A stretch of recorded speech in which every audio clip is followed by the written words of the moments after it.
Sahabat setia Gowori yang dikasihi Tuhan, Shalom. Hari ini adalah Kamis 6 Agustus 2020. Hari ini adalah pesta Yesus menampakkan kemuliaannya, atau kita kenal dengan sebutan transfigurasi. Kita tahu arti transfigurasi dari kata trans yang artinya berubah, dan figurasi dari kata figure yang artinya gambar. Kalau Transformers artinya berubah bentuk dari mobil menjadi Autobot, menjadi robot-robot. Nah, transfigurasi dalam kisah yang akan kita renungkan hari ini berarti Yesus yang menampakkan kemuliaannya kepada 3 muridnya, yakni Petrus, Yakobus, dan Yohanes. Ketika Yesus sedang berdoa, rupa dan wajahnya berubah dan pakaiannya menjadi putih berkilau-kilauan. Dan tampaklah 2 orang berbicara dengan dia, yaitu Musa dan Elia.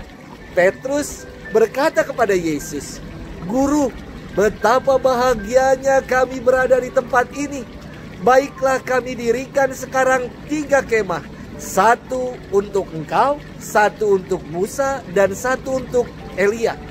Peristiwa transfigurasi yang kita rayakan hari ini sebelumnya sangat populer di gereja timur. Di gereja barat atau gereja Katolik, peristiwa ini resmi dirayakan secara liturgis pada tahun 1457. Pesta ini juga menjadi ucapan syukur atas kemenangan tentara Kristiani yang memukul mundur pasukan Turki di Belgrado. Mari kita bersama-sama renungkan firman Tuhan hari ini yang diambil dari Injil Matius 17 ayat 1 sampai dengan 9. Kita siapkan hati kita. Haleluya, haleluya, haleluya. Inilah anak yang kukasihi, kepadanya lah aku berkenan, dengarkanlah dia. Haleluya, haleluya, haleluya. Tuhan bersamamu dan bersama rohmu. Inilah Injil Yesus Kristus menurut Santo Matius. Dimuliakanlah Tuhan. Sekali peristiwa, Yesus membawa Petrus, Yakobus, dan Yohanes saudaranya, dan bersama-sama mereka ia naik ke sebuah gunung yang tinggi. Di situ mereka sendirian saja. Lalu Yesus berubah rupa di depan mata mereka. Wajahnya bercahaya seperti matahari, dan pakaiannya menjadi putih bersinar seperti terang. Maka tampaklah kepada mereka Musa dan Elia sedang berbicara dengan Yesus. Kata Petrus kepada Yesus, "Tuhan, betapa bahagianya kami berada di tempat ini. Jika engkau mau, biarlah aku dirikan di sini 3 kemah. 1 untuk engkau, 1 untuk Musa, dan 1 untuk Elia." Sementara Petrus berkata-kata begitu, tiba-tiba turunlah awan yang terang menaungi mereka. Dan dari dalam awan itu terdengar suara yang berkata, "Inilah anak yang kukasihi, kepadanya lah aku berkenan, dengarkanlah dia." Mendengar itu tersungkurlah murid-murid Yesus dan mereka sangat ketakutan. Lalu Yesus datang kepada mereka. Ia menyentuh mereka sambil berkata, "Berdirilah, jangan takut."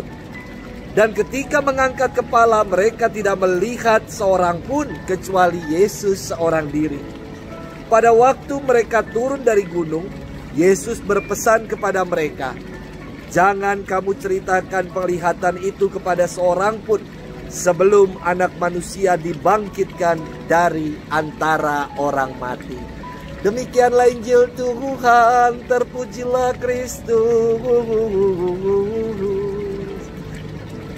Sahabat setia Gowori yang dikasihi Tuhan, Shalom. Dulu Saya ini senang sekali naik gunung. Ketika SMA, hampir setiap libur catur bulan, saya dan beberapa teman mendaki Gunung Gede Pangrango. Kalau sekarang paling saya melintasi gunung sehari saja.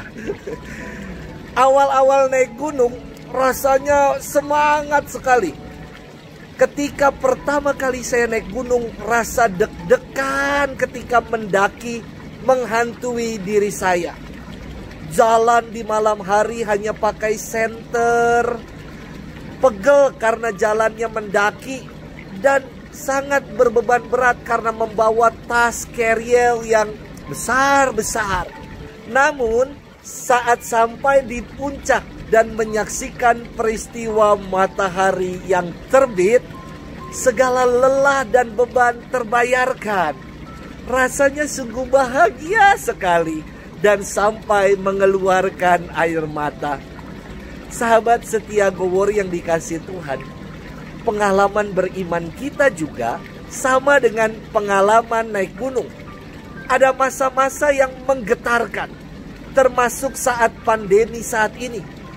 Namun juga ada saat-saat yang mempesona dan membahagiakan. Inilah yang dikenal dengan istilah tremendum et fascinosum. Dalam kisah Yesus menampakkan kemuliaannya. Terdengarlah suara dari awan yang mengatakan, "Inilah anak yang kukasihi, kepadanyalah aku berkenan, dengarkanlah dia." Para murid tergetar dan ketakutan. Mereka mengalami tremendum, tremor, menggetarkan. Namun, Yesus datang dan menyentuh para murid dengan berkata, "Berdirilah, jangan takut." Dan mereka mengangkat kepala. Inilah fase yang mempesonakan dan membahagiakan. Fase fascinosum dalam hidup beriman. Sahabat setia Gowor yang dikasihi Tuhan, apa sih tujuan Yesus menampakkan kemuliaannya? Pada dasarnya, Yesus ingin menegaskan identitasnya sebagai Mesias yang diurapi Allah. Selain itu, Yesus juga hendak meneguhkan hati para rasulnya, para muridnya, supaya tidak goyah ketika menyaksikan peristiwa sengsara dan wafatnya di kayu salib. Saudari-saudaraku, sahabat setia Gowor yang dikasihi Tuhan, acap kali dalam hidup ini kita berhenti hanya melihat satu peristiwa salib kecil yang kita pikul. Kita lupa untuk mensyukuri 1000 peristiwa Gunung Tabor yang kita alami. Kita hanya melihat peristiwa sengsara hidup yang kini dan lupa akan berlimpah-limpahnya kasih karunia Allah yang telah kita alami. Mari kita senantiasa mengucap syukur dalam hidup ini.